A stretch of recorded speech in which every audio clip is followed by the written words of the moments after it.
चाहिए? सोते नहीं हो क्या? वही तो रेस्ट है जी। संडे है, संडे रेस्ट लेना, किस बात का रेस्ट चाहिए? अभी वही तो मैं बता रहा हूं, मैं ऐसे बहुत सारे बच्चों से मिलता हूं जो वास्तव में तगड़े लेवल के हैं। अभी बताऊंगा मैं 2-3 एग्जाम्पल। सुबह 4 बजे, एक मैं पहले बता दूंगा कहानी, फिर मैं इसका फॉर्मूला लिखूंगा। सुबह 4 बजे की एक घटना मैं बताता हूँ। मैं ट्यूशन पढ़ाता था ऑफलाइन। ऑफलाइन में 3-4 बच्चे ऐसे थे जो रोज परेशान करते थे। रोज आकर कहते थे कि सर, अविनाश सर, हमें ट्यूशन पढ़ा दो। मैं कहा मुझे नहीं पढ़ाना तुम्हें ट्यूशन। क्यों पढ़ाऊंगा मैं ट्यूशन? में स्कूल पढ़ा रहा हूँ, तुम्हें क्यों पढ़ाऊं मैं?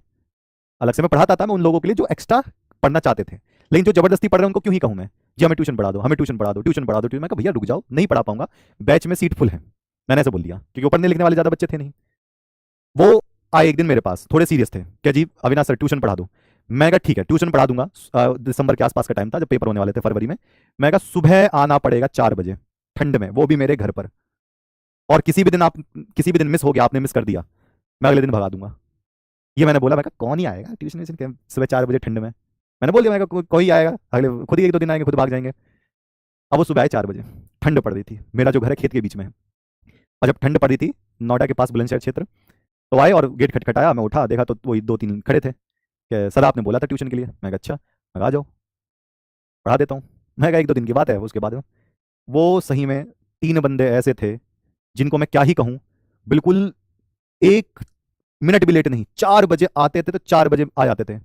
मैंने उनको 2 ढाई 3 महीने पढ़ाया।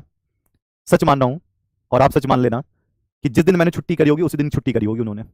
यानी वो भी कसम खा कर ही बैठे। और मुझे एक एक्स्ट्रा घंटा पढ़ाना पड़ रहा है। मैं अपनी बात से पीछे नहीं हो सकता था कि 4 बजे। वो 2 दिन मैंने इंतजार किया, 3 दिन इंतजार करा, रोज ही आ जाए, 3:55 पर आ जाए, कि 3:55 पर आकर बैठे हैं, 4 बजे आकर बैठे हैं। और एक बच्चे का मैं नाम बोल रहा हूँ, हिमांशु शर्मा, दूसरे बच्चे का नाम अतुल, और तीसरे बच्चे का नाम फरहान। तीनों बच्चे में से आज पूछ लेना, मैं नंबर भी दे दूंगा, बात भी कर लेना। हिमांशु जो लड़का था, सोच रहे हो 1 महीने की सैलरी कितनी होगी आज उसकी? मैं 2015-16 का टाइम बता रहा हूँ, 16-17 के आसपास का। कमेंट करके बताओ उस बच्चे की सैलरी पर मंथ की। हिमांशु एक जो लड़का था, एक दूसरा जो बच्चा था यूक्रेन से एमबीबीएस की है उसने, आज वो डॉक्टर है। एक दूसरा फरहान, एक तीसरा वो भी एमबीबीएस इंडिया से किया हुआ है, वो भी आज डॉक्टर ही है। तीसरे का बड़ा इंटरेस्टिंग था, हिमांशु, जो आज रोज रोज आकर बोलता था। उसकी सैलरी है 3 लाख रुपए पर महीना। इसको कहते हैं डेडिकेशन। यानी कि एक बार भूत चढ़ जाए उस चीज का तो ये होता है। और वो कैसे बच्चे थे, नहीं पढ़ते थे उस वक्त, लेकिन एक बार भूत चढ़ गया, हम भी देखते हैं, हम एक टाइम से पहुंचेंगे। ये करवाओ।